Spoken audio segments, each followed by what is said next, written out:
guys, thanks for joining us on Family Life Today here on YouTube. Make sure you subscribe. You don't want to miss any episodes, so hit the little bell and you'll get notifications and you won't miss anything. And if this encourages you, like it and share it with your friends. Yeah, share it with your friends. Yeah, welcome to Family Life Today. We've had to begin to embrace that this is part of our lives. And it's not that God couldn't completely heal my husband. I know that God can. But for whatever reason, he hasn't chosen to do it in the time frame that I expected. He hasn't chosen to do it in the way that I would have wished.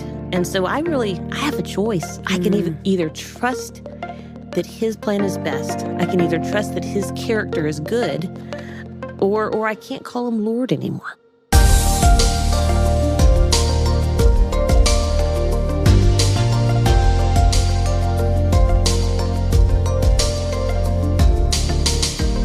Welcome to Family Life Today, where we want to help you pursue the relationships that matter most. I'm Ann Wilson. And I'm Dave Wilson, and you can find us at FamilyLifeToday.com or on our Family Life app. This is Family Life Today.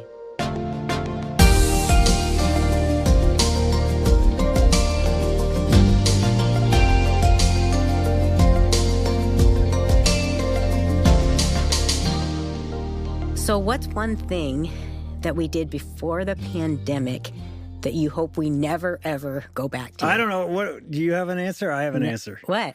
I mean, I immediately think we were crazy. I'm going to say I was crazy. Traveling the country, doing marriage conferences, saying yes to almost every ministry opportunity. So we were on planes, we were in hotels, we were in churches speaking, doing great things, but we were fried. I'm shocked that you're saying yes. You thrive on this schedule. You are so happy. She's so happy right now. I am so thank you, Jesus. She was telling me over and over, we got to slow down. We got to slow down. I thought you loved it, though. I know. And what did I say every time? Oh, we're just in a season. It'll end quickly. And the season kept going. And I kept saying yes. I'm blaming me. And I wanted everything back to the way it used to be. Yeah, normal. Yes. And so, when the pandemic hit, now we're doing marriage conferences from our bedroom, which we turned into a studio. Yeah. I would, tell a joke in our marriage conference and I go, hey, you're laughing, right? Because you don't know. Nobody there out there. Somebody put in the chat that was funny. But it forced a new normal. At first it was like, I don't think people's lives can be changed through video. And they can in a powerful way. And so I'm like hoping we never go back to that. And the reason we're talking about this is what? We have Laura Story with us today in the studio. Laura, welcome. Yay! Thanks so much for having me. You're sitting over here like, trying to jump in as we're having this little conversation. No, I'm just listening and learning. Whenever I'm with you two, I just listen and I just soak it all in. Because like our kids. Our kids never said that to us. They never said we're learning from mom and dad. You should be thinking what not to do. We just got it. Your book is So Long Normal, Living and Loving the Free Fall of Faith. What a great title and subtitle that we can dig into a little bit. Well, I mean, it obviously sounds like you're saying the same thing. So long normal? Yes. Does that mean we don't want to go back to normal? Well, I think a lot of it is the past couple of years that have shown us how kind of fixated we can be on things getting back to normal. Yeah. How much we can place our hope in, if things could just be normal and sturdy and reliable and things not get canceled every time I turn around.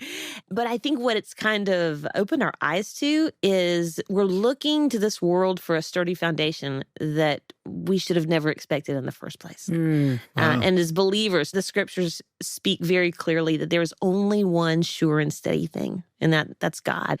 So if nothing else, we've really learned to no longer allow our hope to be set on the things of this world, on the normal of this world, but to set it upon our God. And how did that work for you? Because you're a songwriter, singer, traveling artist. This is your third book. Yeah, I mean, you've got the kids. past 2 years, interesting. Yeah. You're married. So your whole life had to be like shut down as well, right? Yeah, and so me writing this, there have been books before that I've written, like I've been kind of thinking about or studying something for a couple of years and I'm going to write a book about it. This was very much what I was learning in real time. And that it was a little bit scary. So even, if you pick up the book, you may go, oh, it sounds like she's very much in process.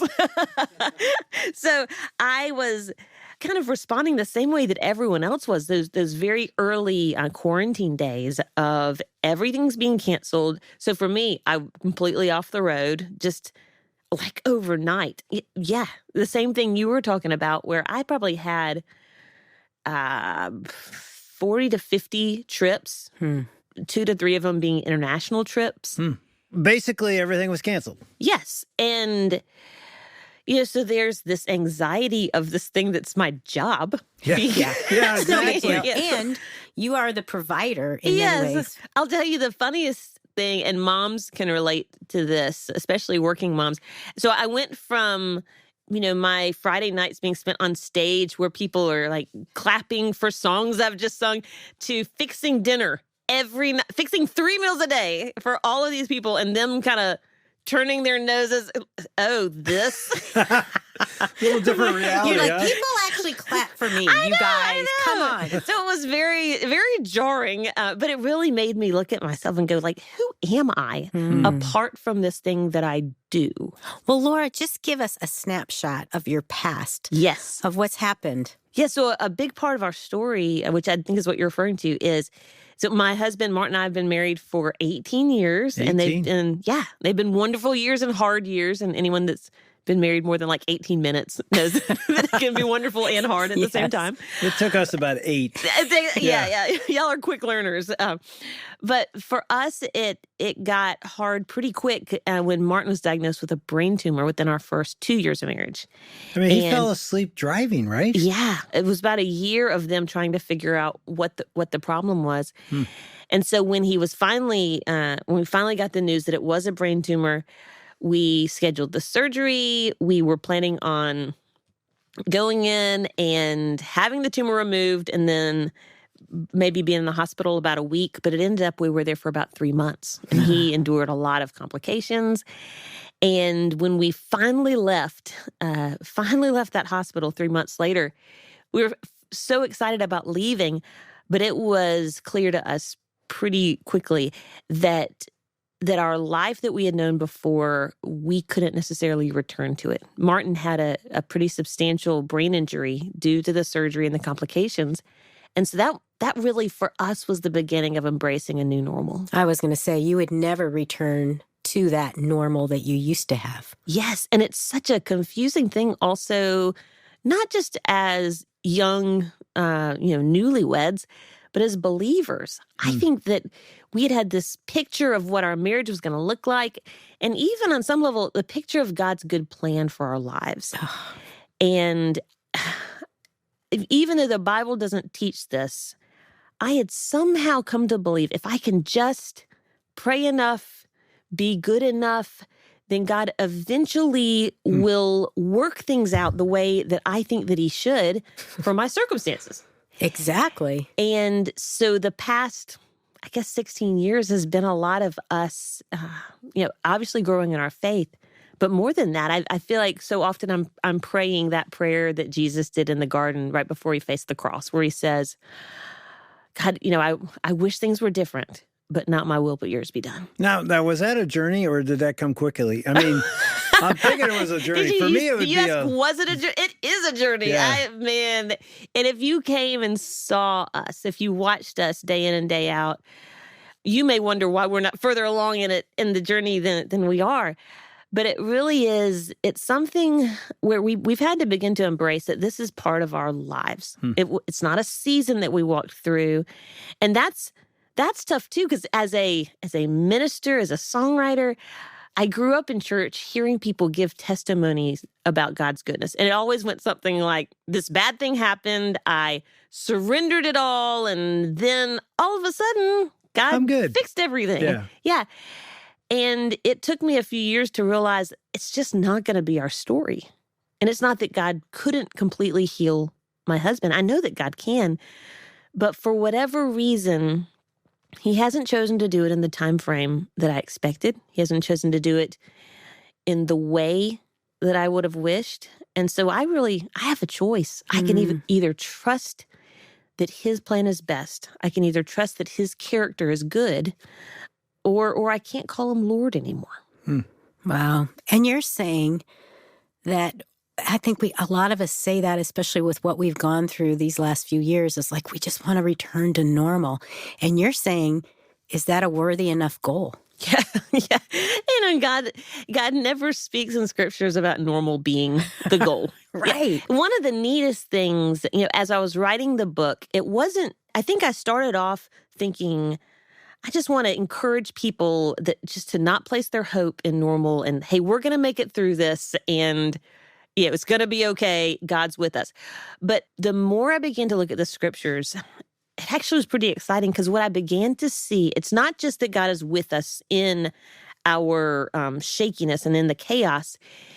What I saw was story after story of God doing incredible works through individuals that every single one of those began with him calling them away from that which was familiar and that which was comfortable. Oh, give us an example. You think about Mary. You think about the normal first years of marriage that she was expecting.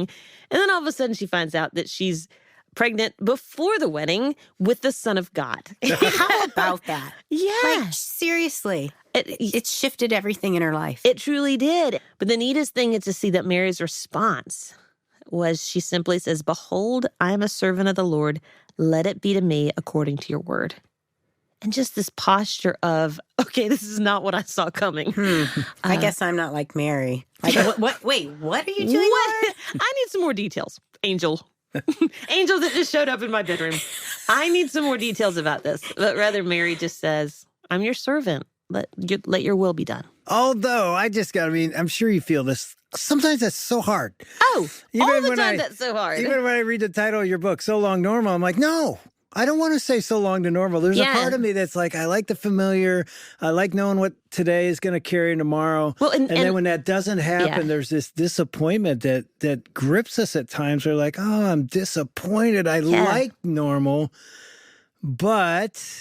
Well, one of the things that I even talk about in the book is that we don't need to beat ourselves up about desiring normal. Yeah. Because in a lot of ways, we were created for that. We were created for the stability and the protection of the garden. We were created to live in such sweet community with our Father that it kind of makes sense why. Because a lot of what we want from normal, when you think about, like, what am I looking for and just hoping things will get back to normal? Well, we don't want our hearts to be broken. We don't want our expectations to be dashed. We're looking for predictability and protection because we were created for that. And one of the stories that I talk about a little bit was looking at the Israelites they've left Egypt. They've left the yoke of slavery in Egypt and they're headed to the promised land. And they get in such a weary state. I don't know if this sounds familiar at all. They get to such a weary state that they begin to think about, oh, wasn't it so great? All we had in Egypt. It's like, no, you were slave. But they began to think back to it and just kind of painting pictures way better than they had it. But the thing, I think it's Psalm 90, where the psalmist talks about the Lord being their dwelling place. From generation to generation. And it's not going back to the old way of stability.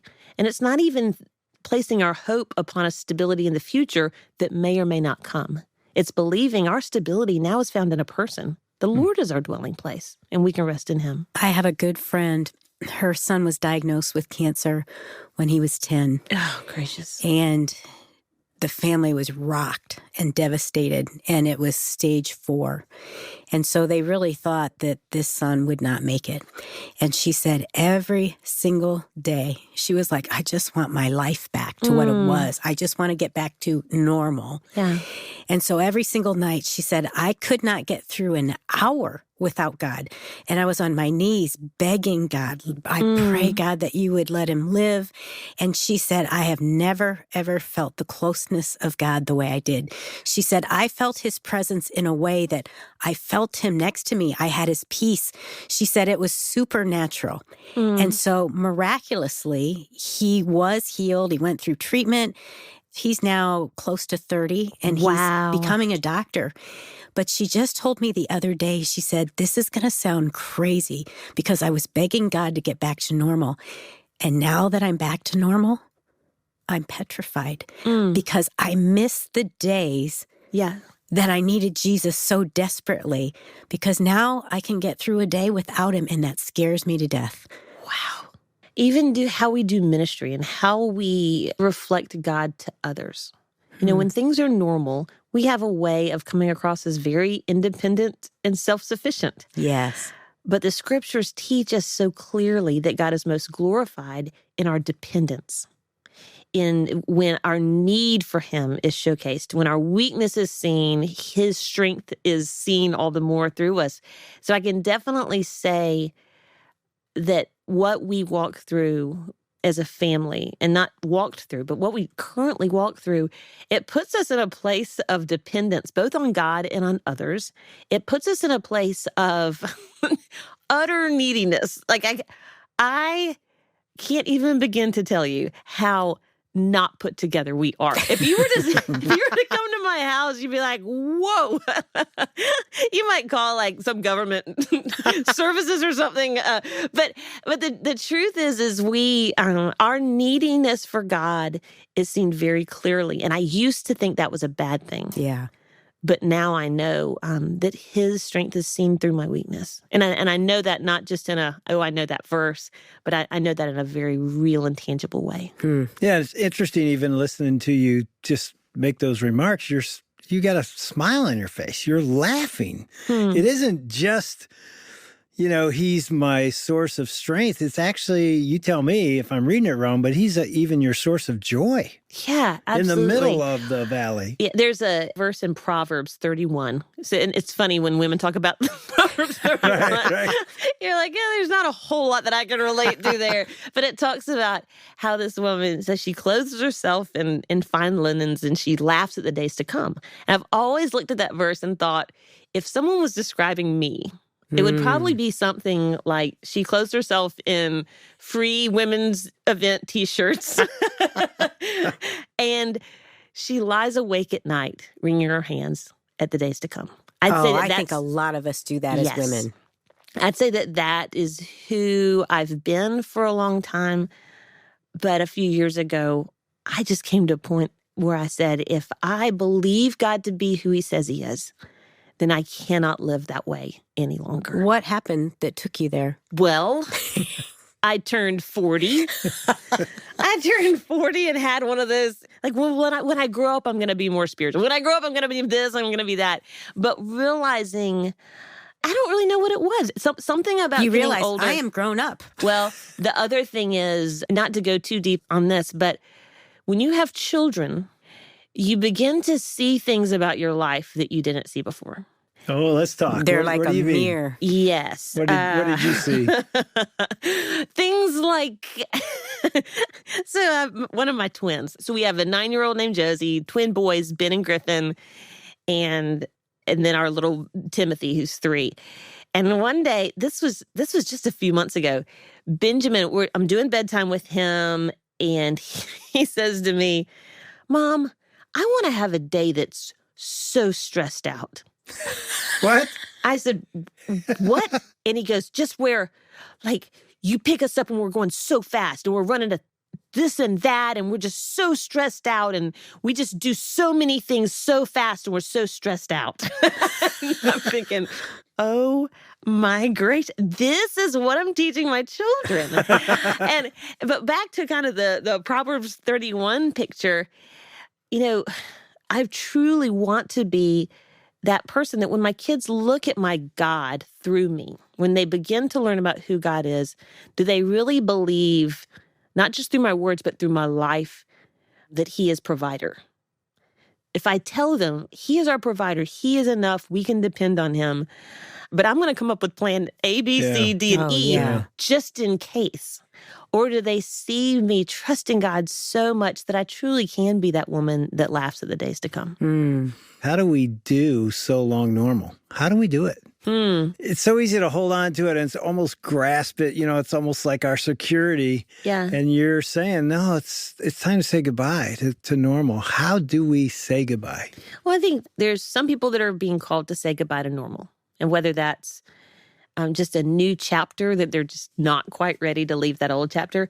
For some people, normal is a goodbye to them, whether that's the end of a marriage or whether that's just the next season of life that's, a new job, just something that's happened to make them need to embrace it. I think more than anything, it's acknowledging that, and I just said this earlier, but acknowledging that the stability and security that we're looking for in our circumstances will let us down. That we can only find that temporarily. But the fact that we have someone, the person of God, that his character is sturdy. The fact that his nature is unchanging, the same to yesterday, today, and forever. And his promises are rock solid. That's the sturdiness. And that's all the sturdiness we could ever need is found in him. And I know that's a hard thing, especially when people are going through such tough chapters. I think the bigger thing that God has been showing me regarding that is that sometimes he allows those faulty, less secure normals. Sometimes he actually sovereignly allows those things to come out from under us because of his love and mercy.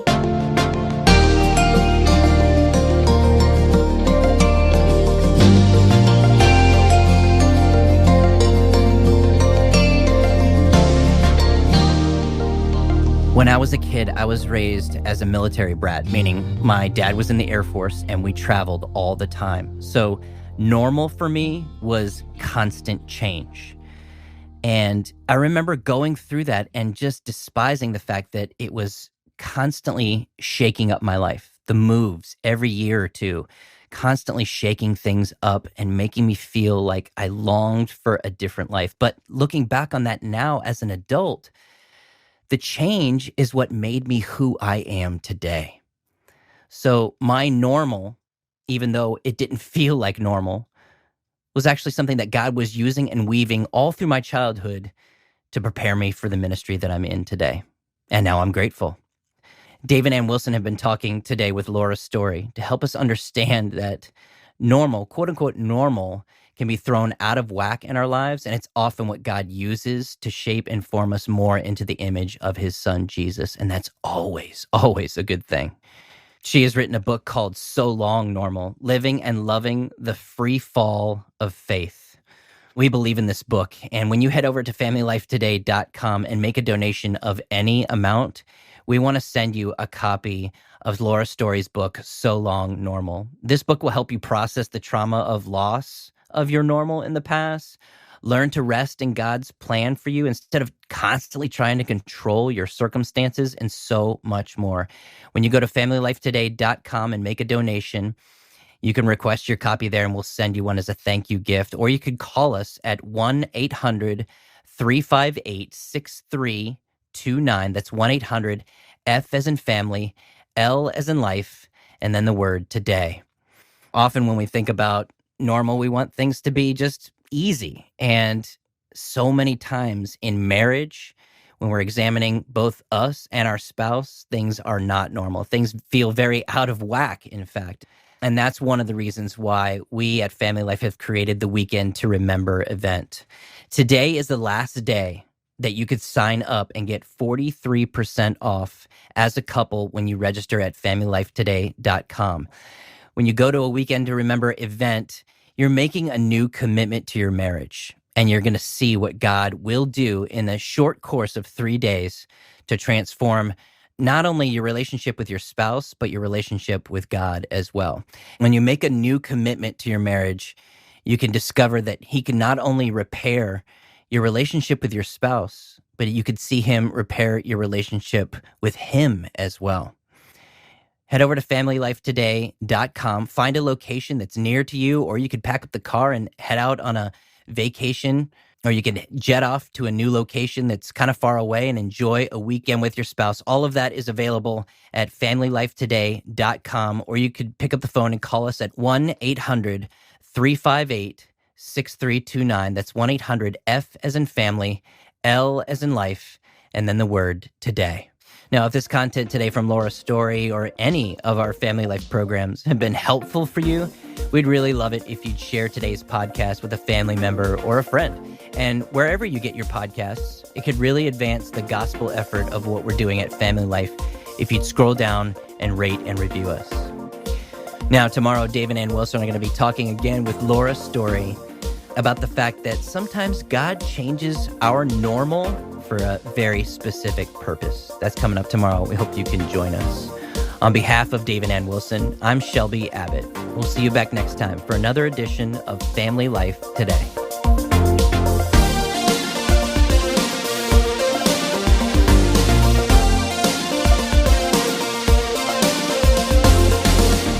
Family Life Today is a production of Family Life, a crew ministry, helping you pursue the relationships that matter most.